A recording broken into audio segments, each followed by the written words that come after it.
morning. I'm Tony Taylor, and I am the connector. Welcome. You could have been anywhere, but you chose to be here with me.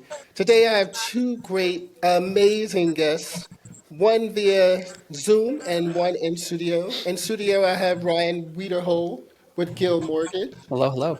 And in Florida, I have Dianne Perkins with Supreme Lending. So today, we are, good morning. How are you? Good. So today we're going to talk about everything your mama never told you about buying a house. All right. That's the title. And so what I'm going to do is I'm going to let Diane and Ryan just kind of lead you through because I'm a real estate agent for 5 years here in Richmond. And so a lot of times when I meet clients, they have no clue or they don't know the process of buying a home, getting it qualified. So I think it's very, we need to know because what you know is greater. And you know, you do so much better when you know things. So I'm going to start with Diane Perkins in Florida. So Diane, tell me how long you've been doing lending. I've been in the lending world about 10 years. Switched companies a couple times due to either the company, going away or whatever. I have probably closed just about every type of mortgage loan that you can think of out there. So definitely not afraid to roll up my sleeves and help you with whatever situation that you have. But the bane of my business really has been first-time home buyers. So this podcast is really quite perfect because I deal with first-time home buyers all the time. Awesome. And Ryan, same question. Tell me a Yeah, little bit about you, how long you've been doing. of course. So I actually got started in banking in 2012 as a teller. I was working in a restaurant and wanted a normal job, which it's kind of funny because now I'm a loan officer and it's far from normal. But so yeah, I was a teller, I was a banker, and I was a branch manager. And then in 2016, got my residential loan officing license. So now mortgage license, and I actually spent a good bulk of my career at Wells Fargo till 2021. Okay. Then I was at a local bank here, and now I'm at Guild Mortgage now in 2 years. Wow, So yeah, I've been doing it for just over 10 years. that's Yeah. awesome. So I work with these two guys all the time, and I'm fortunate to like have such great people in my little repertoire and my little. It's great to have people that you can know, you trust, and that you know will get the job done. Because I've had Diane, we've gone above and beyond. She goes above and beyond with working with her clients, and that's why she's so successful. I see her when we travel; she's still working. Yes, And I was it like, never honey, stops. we're in Italy. Can you put the laptop down? And she's like, no, No, I have a closing. right. And the same thing with Ryan. Absolutely. When I'm working with Ryan, like he goes above and beyond, and we've had a couple snafus and Of one or course. two deals. But like he, but the good thing of working with you both is you always go above and beyond, but you always get it done in a very timely fashion, and that's what I love because, as you all know, in this industry, it's all about time. And wait, so right now I'm gonna talk about what's currently going on, and then we're gonna jump into how to get started. Okay. So with the government shutdown, let's talk about Sure. that. What have you seen since this government has shut down, and how is it impacting your business and your closings? Diane, I'll start with you. Sure. So we are seeing a bit of a slowdown. I've got a couple of VA loans right now that we're waiting on some income award letters on. Seems to be quite sluggish in getting the process moving along. USDA loans, which are something that we do a lot here in my area in Florida, and I think you've got a lot of areas there in Virginia that Yep. folks would be eligible as well.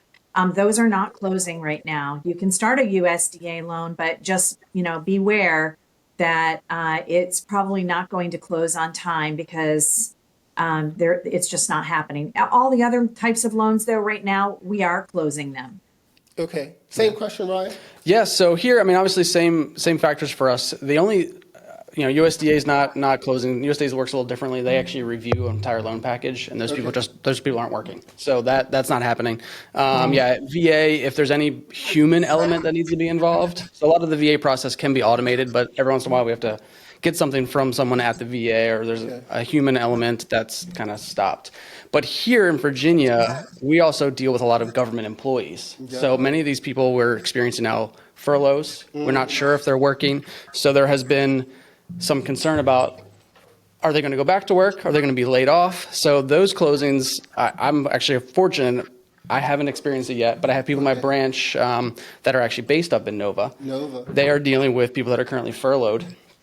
And we can't, in a mortgage transaction, within 10 days, you're doing a verification of employment. So you're verifying they're still working, they're still getting the same income.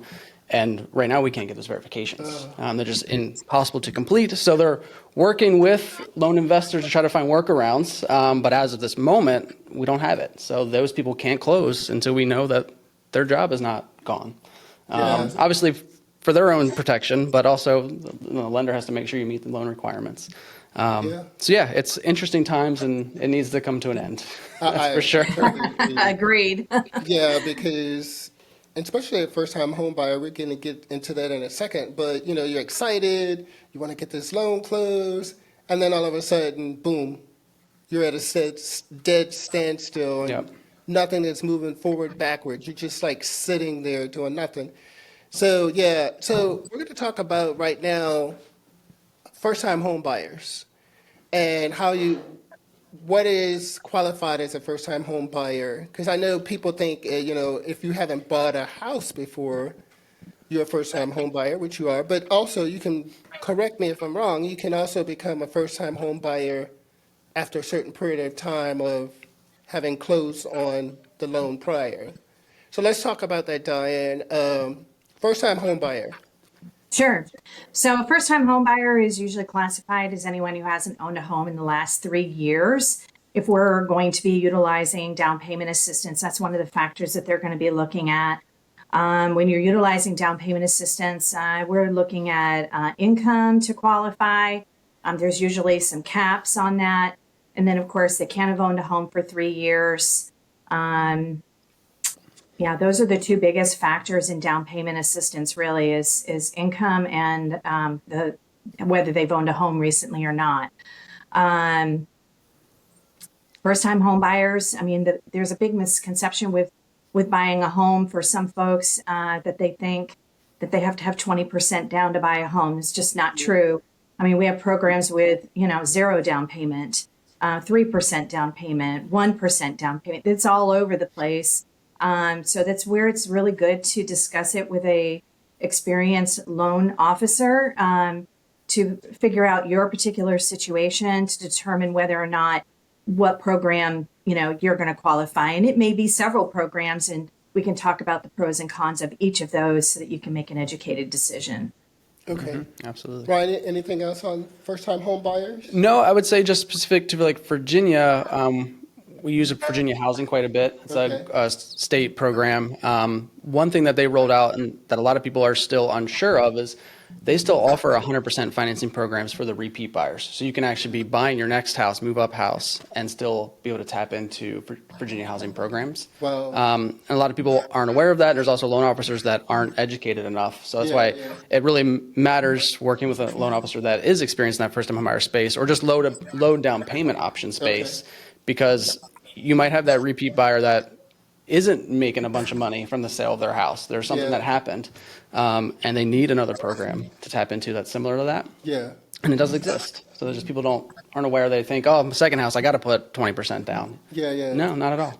So I'm a first-time home buyer.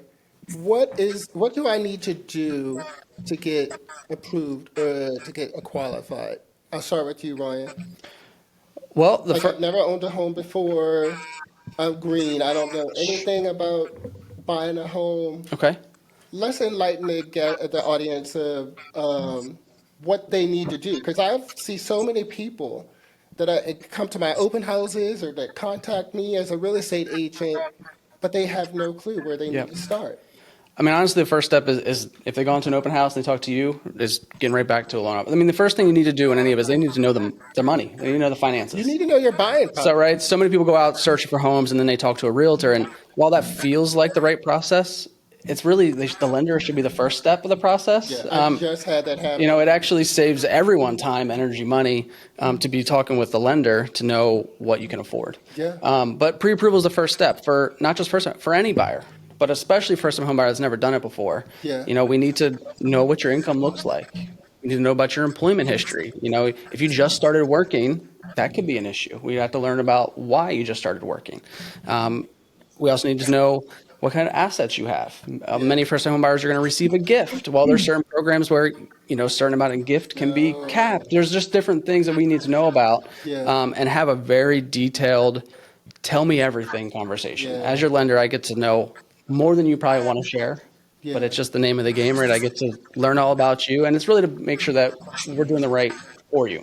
Okay. So that's first step. Talk to a lender, complete a pre-approval, where we go ahead and get your income, get your credit, and determine, because those are the two big things that are going to determine as a first-time home buyer what you can qualify for. Because, Sure. if you're a first-time home buyer, but you're a doctor and you're going to make $200,000, there's first-time home buyer programs that you're automatically out, right? You make too much money.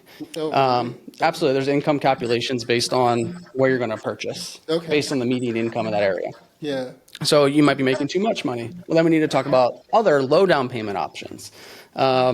So that's really the biggest thing is get with a lender, get a pre-approval with credit pulled, income verified, assets documented. So, Diane, let's talk about getting your credit pulled. Like, because, I have a lot of people like, oh my God, when you pull my credit, is it going to go down substantially? How's that going to work? Like, I don't want to get approved for a loan yet for buying a house. And I'm like, but you have to get approved to buy the house. Like, again, you have to know your buying power. They have to Right. know all the information. So let's talk about that, Diane, how that works. Yeah, so I'm quite infamous for saying, let's just rip the Band-Aid off, right? And let's just see what's going on. And I'm pretty sure Ryan probably is going to agree with me that the first credit pull is just going to be a soft pull, which really isn't going to impact your credit at all. But it gives us a really good view of what's going on with your credit. We also utilize, and I don't know, Ryan, you may do this as well. We have a simulator that allows us to actually look at someone's credit report, and it will say, okay, if you pay down this credit card by this much, your credit score will bounce up by this many points.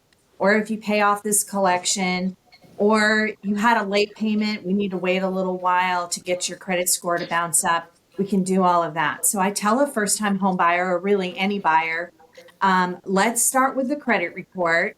And if we need to take a pause and get the credit score up where we want it to be to meet your financial goals, let's do that. That way, you're going to have a much smoother process when you get ready to go under contract.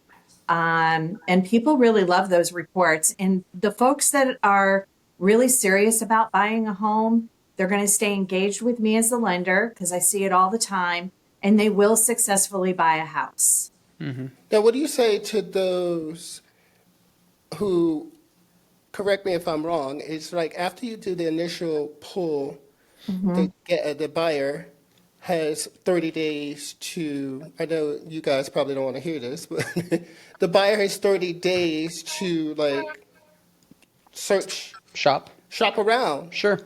Yeah.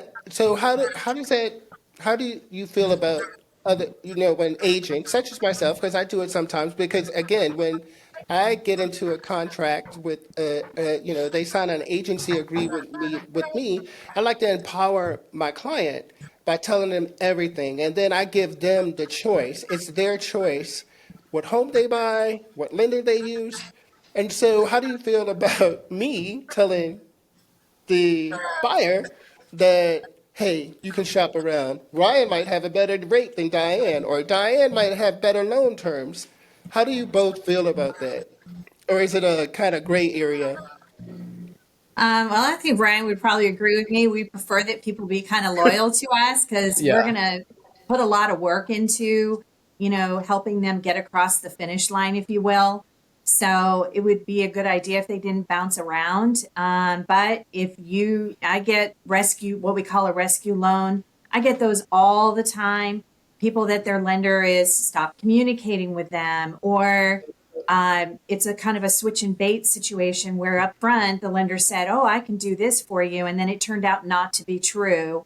You and I did And a deal like that. Remember that one we did, and they had gone with Rocket Mortgage Oh, yeah, over Rocket is you? famous for They, doing I that. introduced them to you initially, and Yeah. then we had started the process, and then boom, oh, we are going to switch to Rocket Mortgage. And I was like, Mm, why Rocket Mortgage? And again, they overpromised and underdelivered. They right. told the yeah. buyer all these things that they could do, but then once they were under contract, they rescinded and said, oh, we never said that. We can't do that. Where did you get that from?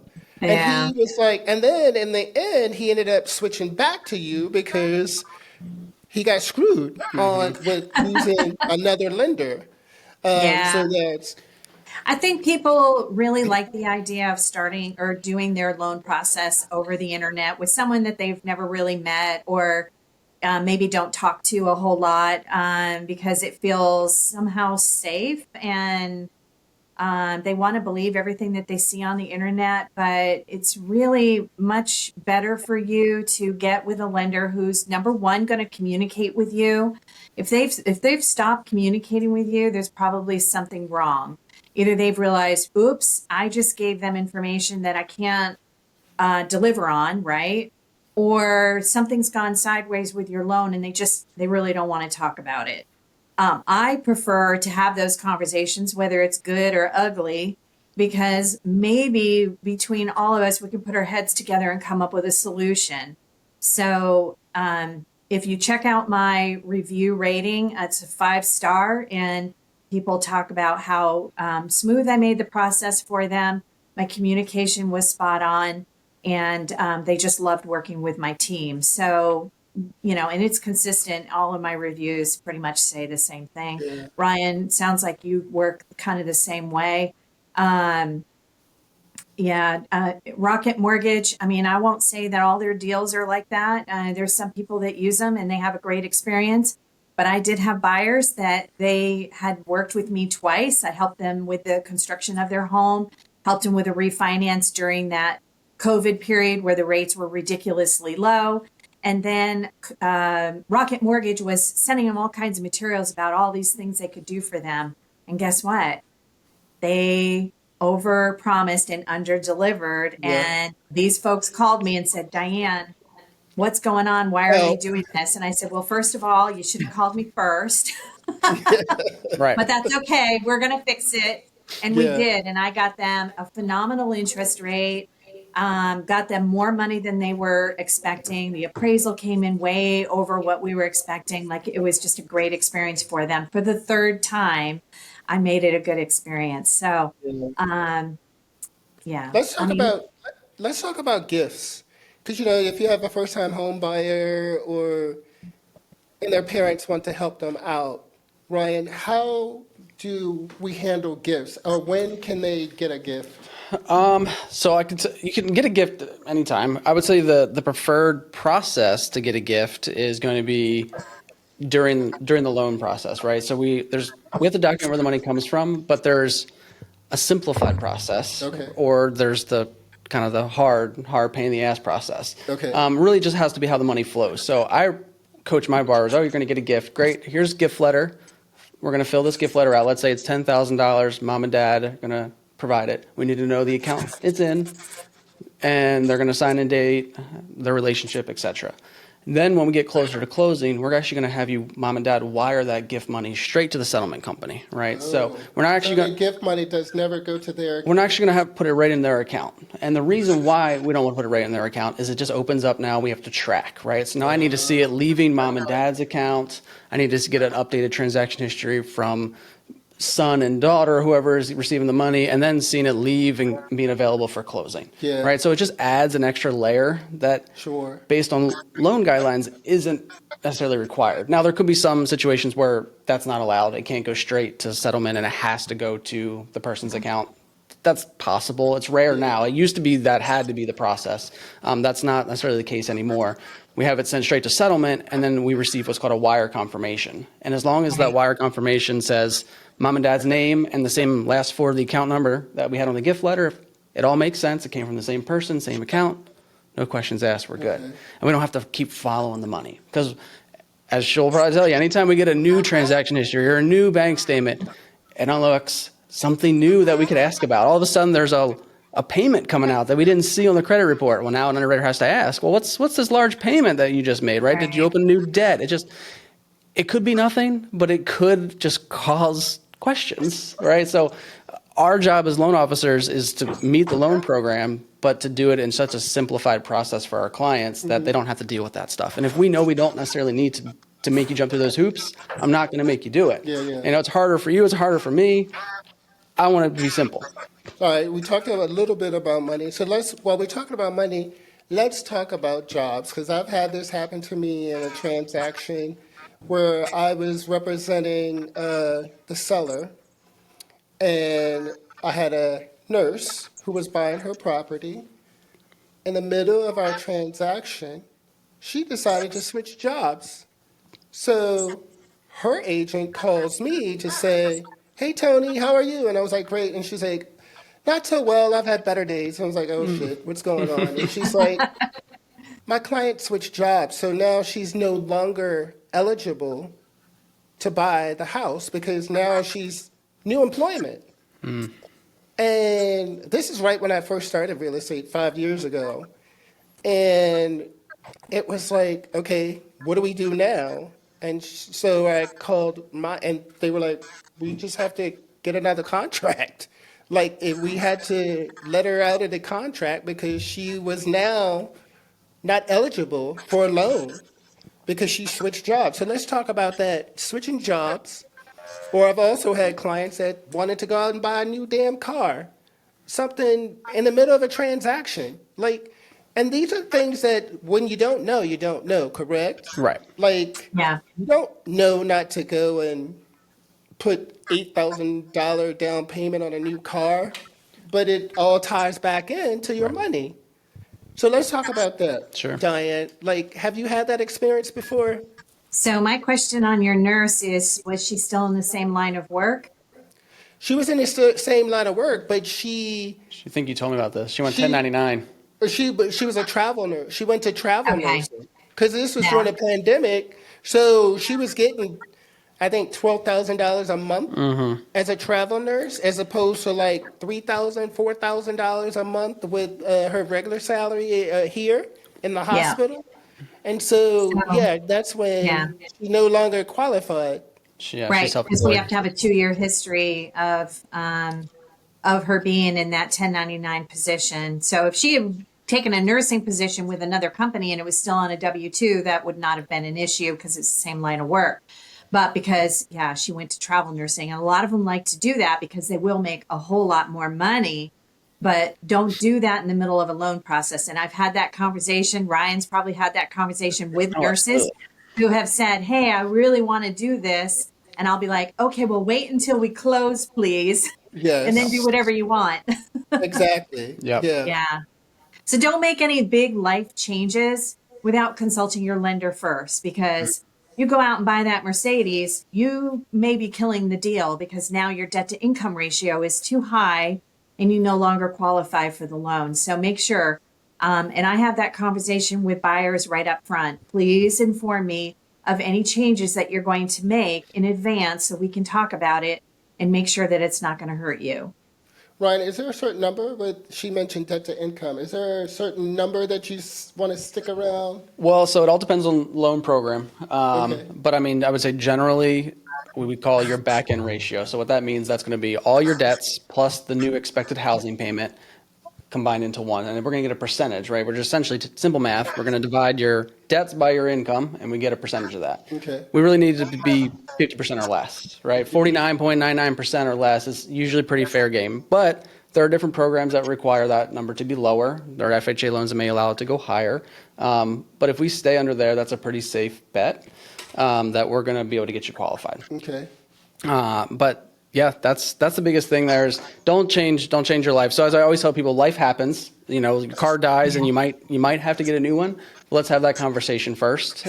Don't just go do it. Yeah. So like I've had people call me now I try to scare them a bit, right? It's because of how that I like tell them like if you really like that car, I hope you want to sleep in it, because there's a good chance you're not going to be sleeping in the house if we're just going to buy a new car today. Yeah. Right. But now they'll call me just for like, hey, I got to go get $100 worth of this. Is that okay? And I'm like, yeah, like you're spending your own $100. keep living. Yeah. Yep. Go ahead. Please go do it. But I don't mind. I'll take that call all day, every day. Yeah. Because I'm going to get them in the house. We're going to close. Yeah.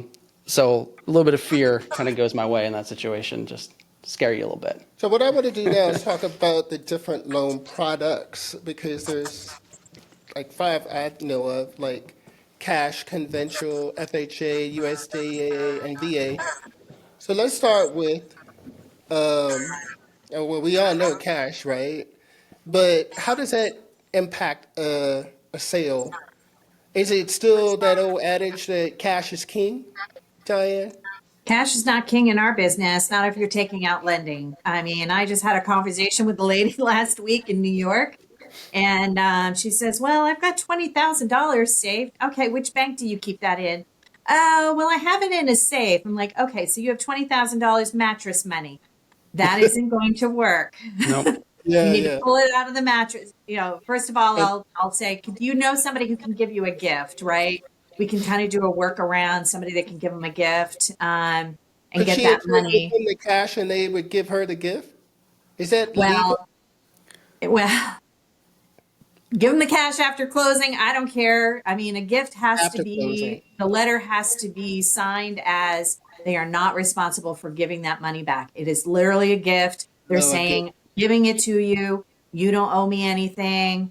But if they decide after we close they want to do that, I mean, again, Got it. I don't care. You don't care. The other thing too is I tell them, stop using your income money to pay your bills. Use the cash to pay your bills, and let the income money keep accruing in your bank so that you can show, bona fide money that we can use for closing your loan. So a couple of different things they're working on. They can also take a little bit of that cash and start putting a little bit in the bank at a time. But any big deposits are going to send up big alerts. So I warn them, make sure it's really small little deposits, that aren't going to send up those red flags.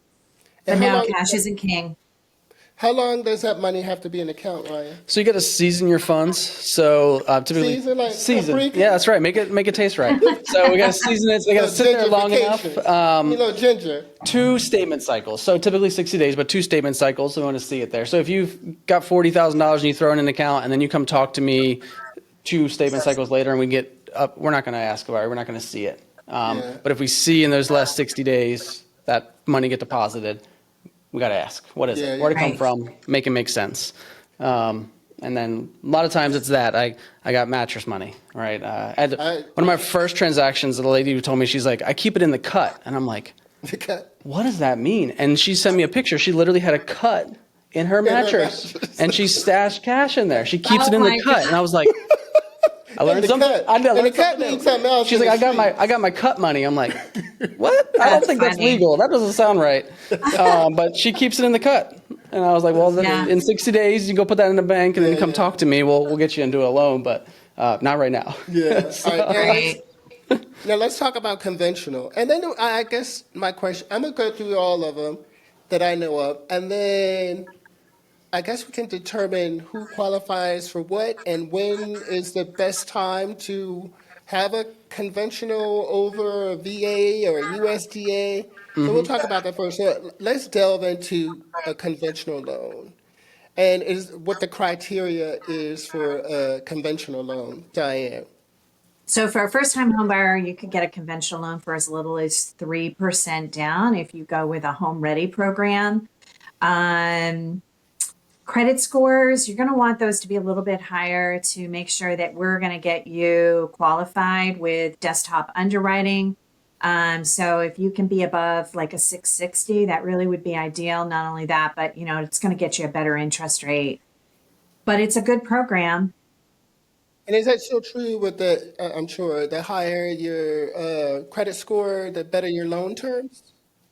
Better loan terms. So, one of the things that you run a risk of when you're doing a conventional loan and you have a lower score, let's say you're under, that 680, 700, your primary mortgage insurance, which is insurance on the loan, right, to allow you to put down that smaller down payment, it protects the lender, is going to be expensive. I mean, I've Yeah. priced it for Very expensive. people.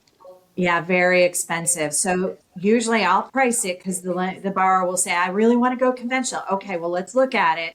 And then I give them the numbers. If an FHA loan is going to afford you much lower primary mortgage insurance and give you more buying power, then that's the route you need to go. You are probably most first time home buyers. Number one, they're on an average of staying in their home maybe what, 5 years or so. So this isn't your forever home, usually. But also, if those interest rates really come down, or you want to do some renovation on your home, chances are you're going to refinance out of that FHA loan into a conventional loan anyway. And at that time, then it may make sense because you'll be able to show 20% equity. Okay. Anything you want to piggyback on a conventional loan? No, I mean, that makes sense. I would honestly, as first time home buyers, I would say it's pretty rare right now to put a first time home buyer into conventional unless they have the cash and they want to and a higher credit score. I mean, most of the time, especially just in today's mortgage environment, government loans just have way better interest Yeah. rates than conventional loans.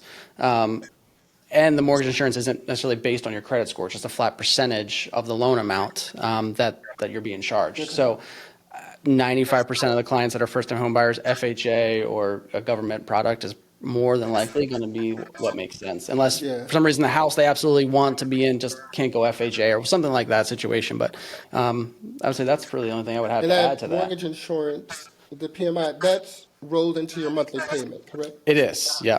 So everybody has PMI unless you have 20% down. Okay. And then even with an FHA loan, you're always going to have PMI. Unless you have at least, you have to come to the table with more than 10% down, and it can fall off over a period of 10 years.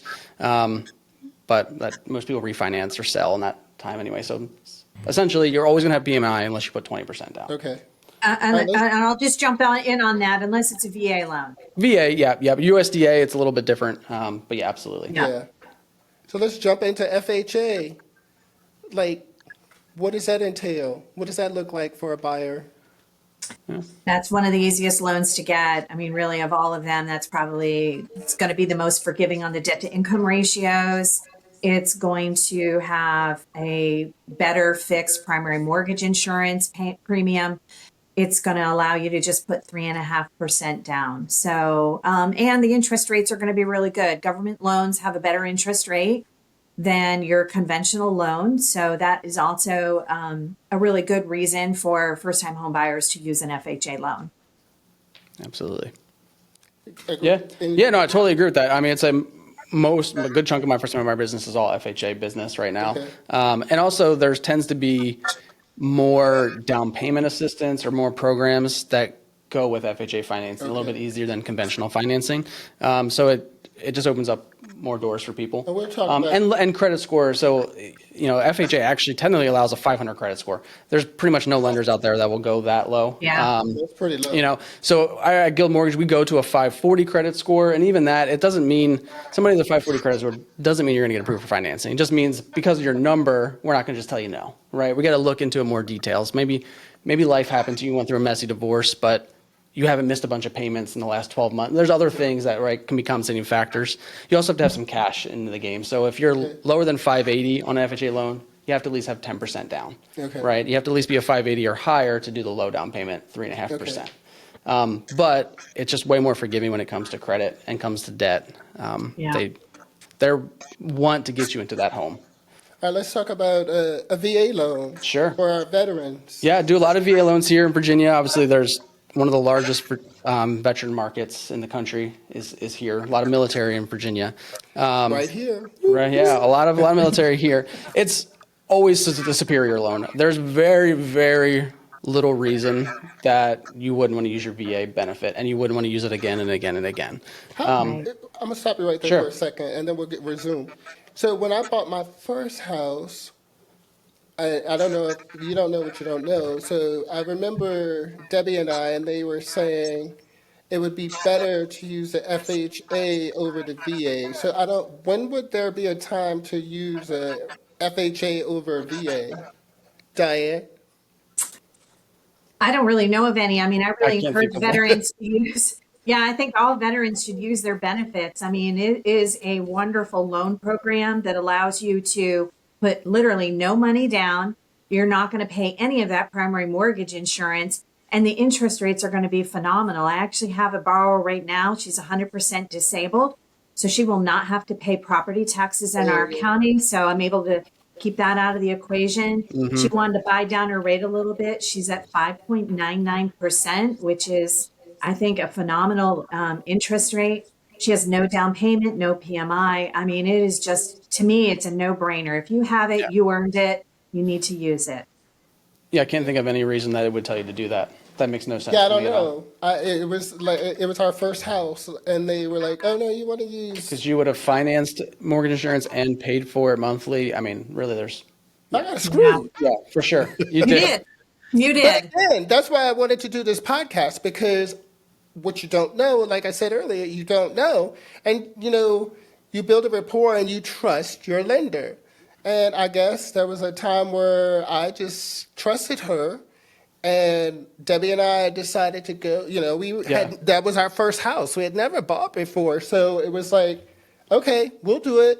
And then my second house, I used my VA, and in my current house, I use my VA as Absolutely. well. Yeah. And we'll talk about that too, because you can use your VA benefits Yeah, as long as you have enough more than eligibility. once. Yeah, as long as enough eligibility, you can even have multiple properties with Let's VA talk loans. about that, because I Sure. know you and I talked about this at the office one day Okay. about having what do you call it? Is it different per state It can be. So, county, well, or the county so where the you buy VA it? rolled out, right? There's a guarantee that essentially the VA is guaranteeing 25% of this loan. That's why lenders are able to not do mortgage insurance. They're going to get some money back if it goes bad, right? Okay. They're protected. But in the last, it's been a while, but they have bonus entitlement now. Essentially, they're trying to make sure that people can do 100% financing, even in those, as prices continue to rise. That started getting a little bit tougher for veterans to get into homes at 100% financing. They're having to bring money because the price of homes are too expensive and the county loan limits were not high enough, and it just caused some issues. So now, pretty much you can do 100% financing on anything. A $1 Okay. million house, if you can qualify and you got a lender that's willing to do it, you can do 100% financing on that in a VA loan. So really, it's just based on your eligibility. So you have to look at how much. If you're buying the next house and you're not going to sell the current one yet, we have to just run the numbers and see if it works. So we're going to see how much loan is remaining on here on the current house, how much eligibility that is compared to your bonus entitlement, and then we're going to see if you can finance the next house 100% financing, or maybe you only have to bring $5,000 or something like that. Well, we would tell you the exact dollar amount. Like, hey, they can guarantee up to $621,000, and you're buying a $635,000 house. Like, you bring that cash difference, and you can have Right. the financing on it. Now, is that the same for each veteran? Yeah. Their entitlement? Mm-hmm. So it's X amount of dollars. Yeah. Yeah. So that it's always going to be the same. They can always finance. Really, is whatever, as long as it works. So it's Okay. like our past client, that was their situation. They were buying the next house before they sold this house. Yeah. Right. So then we actually ended up doing a equity line of credit for the down payment they had to bring because they didn't have enough entitlement remaining. Okay. To be able to do 100% financing plus a little extra. Right. So Okay. it's always the superior loan product. Like I said, if you're a reservist, you need to have that conversation with your lender to see if maybe you can even use it as a reservist. There are plenty of circumstances where that works for you. If you're active duty, I mean, I always ask clients, especially here in Virginia, like, are you military, or are you ex-military or veteran? Because they forget, and they don't, and correct me if I'm wrong, nobody has a conversation about benefits No. outside of the military. Once you're out, you're out, right? Nobody tells you Yeah. what you get. No. Nope. So a lot of people don't even know. They do not. So yeah, you gotta gently coax them along and let them know that this is the best product for them. Yeah. So Diane, like, because I was again like, for each veteran, is there a dollar amount that you know of that, or is it based on their income? What their eligibility is? That number? So we're going to actually reach out to the VA and pull what's called a certificate of eligibility, Okay. which will tell us exactly, what they qualify for. Yeah, but my certificate. sorry to interrupt, but would my certificate of eligibility be different from someone who, I only served 3 years, but would it be different from someone who served 26 years and is retired? No. No, I mean, No. if it comes back and you've not used it before, then you should have full eligibility. Like Ryan was saying, if you already have a VA loan, you're looking to buy another house using a VA loan, it's totally doable. But we have to see how much remaining eligibility that you have. So there is, there's a limit of how much the VA will allow you to, finance with a VA loan. So And yeah. does that number, for example, if I stayed in my house 20 years, I used my VA, and so I'm almost paid off my house. Now, does that number go back up as far as eligibility? Yes, So okay, got it it. would.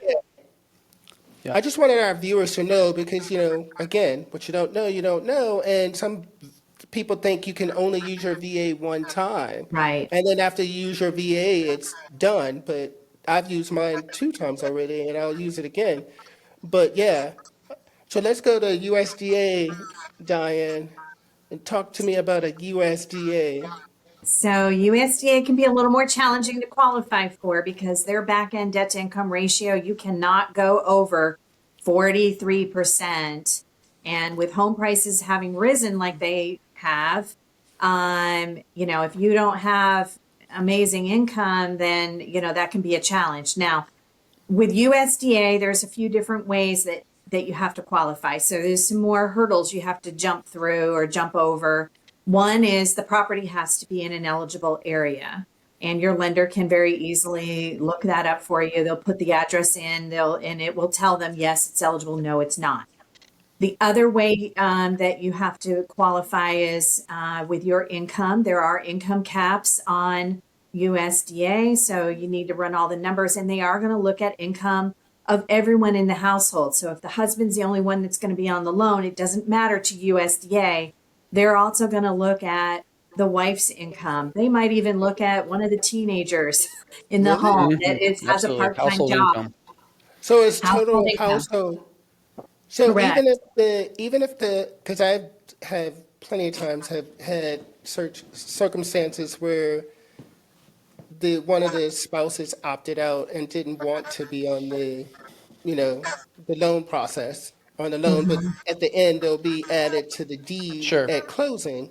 So Right. with you telling me with the USDA that it's a household income. Right. So Yes. only one person, maybe the husband's the only one credit qualifying, but we're still going to document the spouse's income Oh, to make really? sure it's underneath the income caps for the household. Oh, really? I didn't Yep. know that. Yeah. That's enlightening. Yeah, and that's true for a Yeah. lot of first-time homebuyer products. A lot of the grant programs are household income based. Right. So if you have, so like you mentioned, we've had it with the 17, 18-year-old kid that has a part-time job, that can be income that can have to be counted in the household. Oh, And there wow. are situations where that can put you over. Yeah. So yeah, it's very possible. And so most of the Again, time, go yeah, I ahead. was just going to say, I do have a couple of grant programs. They're FHA loan grant programs. They don't care how much money the household makes. So it is good to be with talk to a lender and see, what options that they can give you. And then in Florida, there's a bond program that there's a couple different ways you can qualify. One is requires household income, but I have one that does not require household income. So. Do Yep. you have anything like that? And Ryan, I haven't done a deep dive on down payment assistance in Virginia. Yeah, absolutely. So same thing. We have obviously some internal grants that we can shop around and find that aren't income driven, but they're not necessarily always the best of the best. Like sometimes income driven Right. products tend to be a little bit better because they're subsidized. But yes, so Virginia Housing is typically the provider we would use in that situation. They have income caps where you can get the grant money, so that's the free money, but then they have non-income capped, but it's financed money. So they'll go up to 101.5% of the purchase price, right? So we can finance down payment and closing costs. And it just gets, it's a 30-year mortgage. It's a second mortgage that gets tacked in, and it just mirrors the first. Yeah. So it ends up being a great product, and it maybe changes your payment $60, $70, depending on how much you're borrowing. But you could also make, $175,000 a year, and you can still use that program. So that's the best way. Usually, I always try to explain is the free money, the money that we don't have to pay back. Typically, there's an income cap, Okay. but there's lots of assistance out there, but it might have to get paid back over some time, or Yeah. it's forgivable after so many years, or something like that. There's some kind of just little stipulation added to it. Okay. Yeah. So now let's talk about down payment, because I had a situation. I had worked with this woman for the better part of a year, and she had some financial things going on, and but her credit, we had gotten her approved, and we were about to write a contract on a home. And I again explained to her, she had no down payment money.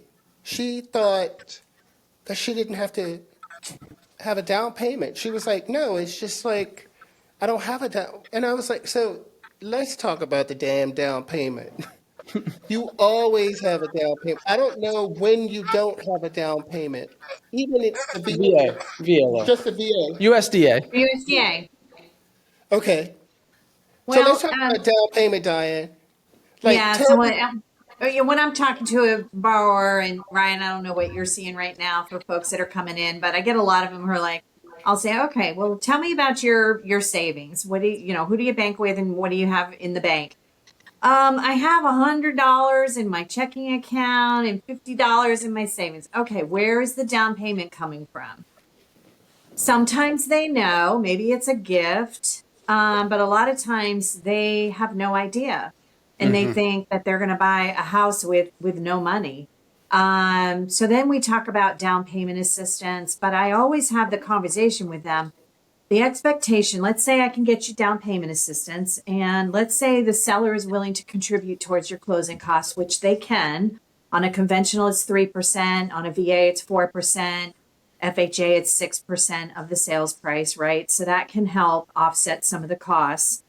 And let's say I can get you some down payment assistance. You're still going to need to have some of your own money, because when you go shopping with Tony, you're going to need a deposit for the contract. The seller wants you to have a little skin in the game, right? So I recommend you have at least $1,000 to put down on the house, but then you're going to The need to pay earnest for an money. appraisal. That's $620 for us. I don't know, Ryan, I don't know what your fees look like. Probably pretty close to the same thing. $620. And if you're doing down payment assistance, we're going to need to show at least 1 month of mortgage payments in the bank. Plus, you need to be doing a couple of inspections to, make sure that your investment is solid, right? Or are there some problems up front? Plus, a 4-point and a wind mitigation is going to save you money on your homeowner's insurance. So right out of the gate, you need to have at least a couple of $1,000s in the bank and be at least saving for that first month's reserves. And so sometimes, again, they have to take a pause because they've got to come up with that money. Yeah, but Yep. I was baffled because this was going to be her third house that she had bought, And she and had no idea. I was like, "Did you forget that you don't have a down payment?" And she was like, "I don't know what I was thinking."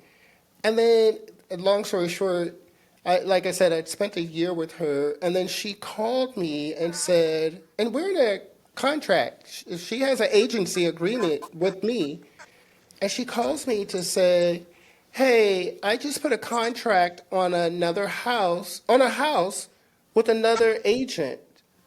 But at that point, it wasn't even worth trying to fight her or about the agency agreement. Again, I had spent so much time with this woman, nights of trying to find money for her, and it was.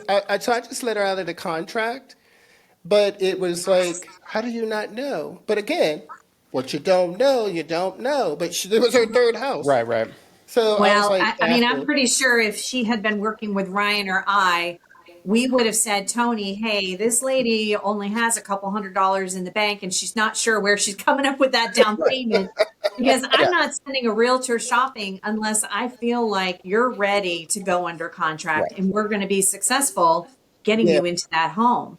Yep. Because it's a waste of our time. It's a waste of your time. And quite Oh my frankly, God. I mean, everyone, it's a waste of everyone's time. So we've got to make sure that you're Absolutely. 100% ready. So I don't know who the lender was, but they clearly, kind of dropped the ball there, and that's not good for Yeah, and anyone. she wanted it was a USDA loan. So we were in Mm. these rural areas. You're Yeah. not here, Diane, but Ryan's Yeah. here. So I was driving all the way on the other side of Prince Oh, yeah, George. you're a hike. Like I was like hour away, either way, either direction, trying to find her a property. And then in the end, she screwed me, and I was like, you know what? Well, Shit if she was happens. going USDA to her credit, she wouldn't have had a down payment. Well, she needs a Um, closing but, cost probably at least, but She didn't have the she's, closing costs. she needs closing costs, She didn't right? have or So even just the earnest again, money deposit, or right? the EMD, the earnest money deposit. Because a lot of it's- people say, what is the earnest money deposit? So that's just money that you put down and it secures the contract Yeah. and it right. just lets them know that you have some skin in the game. And then in the event something goes awry, sometimes they can use that earnest money deposit or they won't get it back. Right. Right. Yeah. So, Absolutely. So, like here, Virginia Housing is a lot of the programs we use, and they have a 1% requirement. So that means you have to have 1% into the transaction or in reserves after closing, or a combination of the two. So I've had that conversation with clients all the time. They're like, we're buying a $350,000 house. All right, well, I need $3,500 into the transaction or left over after closing, or let's add it up and see what it looks like. And there's plenty of times where, wait, I got $1,000 deposit. Yeah. Seller's paying all your closing costs. Like, all right, well, I still need to see $2,500, right? It has to be there after closing, real money.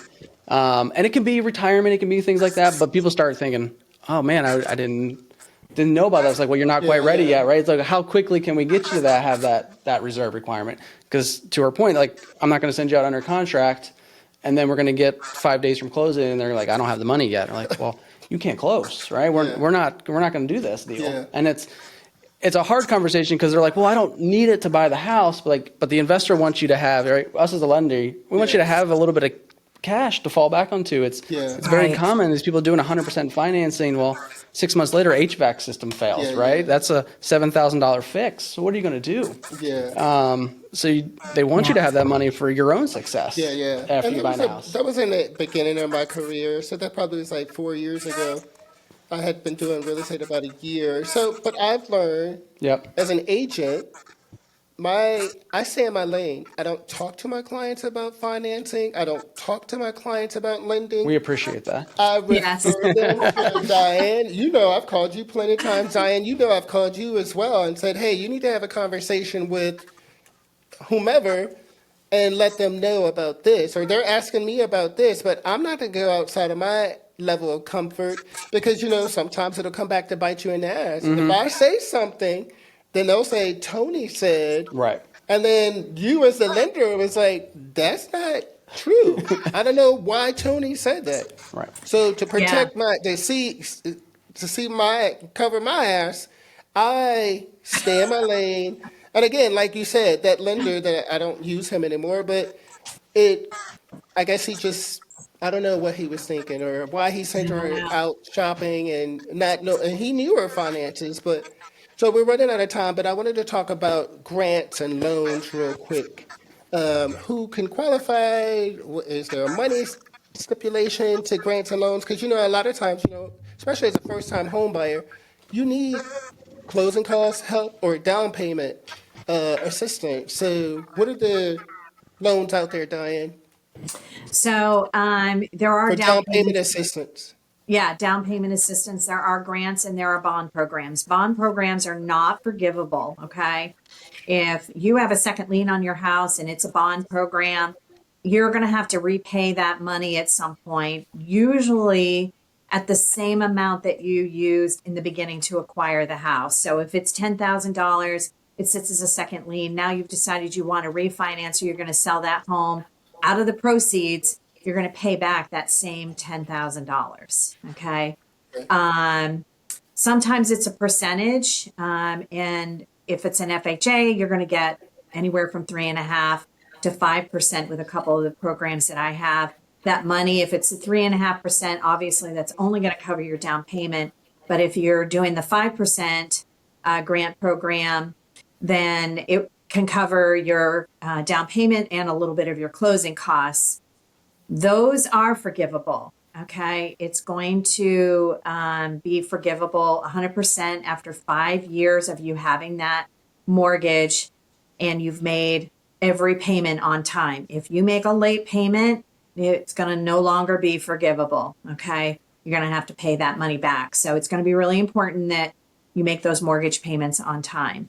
And then, of course, we did talk about seller credits too. So they can participate if it's possible to negotiate that. Sometimes there's just not enough wiggle room in the sales price and what the seller needs to walk away from the table with for them to be able to offer the buyer money. So that might not be the home for them if that's what they really need, but it can be anywhere from 4% of the sales price to 6%. So we're running out of time. Last question Yeah. is buying down points. Can we jump on that real quick about like when will you like buy down and how is that going to help you? Is it a good thing to take X amount of dollars and instead of using it as a closing, using it, put more money down on the Yep. sale on the house, or is it better to buy down the Honestly, point? that's a good question, but honestly, it really depends on everybody's situation, like Okay. how long you're going to be in that property, et cetera. I would say if the number one time to really use points is if the seller's going to pay for it, right? If you've got your closing costs paid for and still got a little extra cash, let's buy that rate down. Let's get you the best Yeah. rate possible on their dime, right? Now, if it's on your dime, we need to know how long you plan to live there, right? And in this market, maybe when you're going to refinance again, because what you don't want to do is go and spend $4,000 to buy the rate down, and maybe you're saving $100 a month. Well, that's going to, if we just take that simple math, take $4,000 divided by 100, we're going to get 40 months, right? 50 months, whatever it is. Well, you're like, well, I'm only going to be here for 3 years and I'm selling this house. Well, you're actually going to end up losing that money, right? You're not going to get it all back in savings. So maybe we do a little something different, right? Maybe then you just do put it towards your down payment because you're going to sell and just get that cash back when you sell later on. It really, every situation is unique. Every loan program is unique because there's some programs that only allow you to spend so much money. Like it just really varies. So my question for everybody is if we have that money, let's do the math. Let's just figure it out. Right. Usually it makes sense, right? To Yeah. try to get yourself into a better payment. Sometimes it's required. Like you only qualify for this loan amount if we buy your rate down to this 5.5% interest rate. It's the only way we can make this work for you. Well, then you don't really have a choice, right? We're gonna have to spend that money. But if you have the leeway to do it, you just got to make sure the math is mathing. At least that's what I like to do. Some people don't care. Like I don't care. I want to save this $100 a month, and I'm like, it's a poor financial decision, but it's your loan. You're paying for it, right? So you do what you want. Yeah. But I at least want to give you all the information so you can make the best decision for yourself. Yeah. So it just depends. Okay. That's my best answer. Agreed, Agreed. Diane?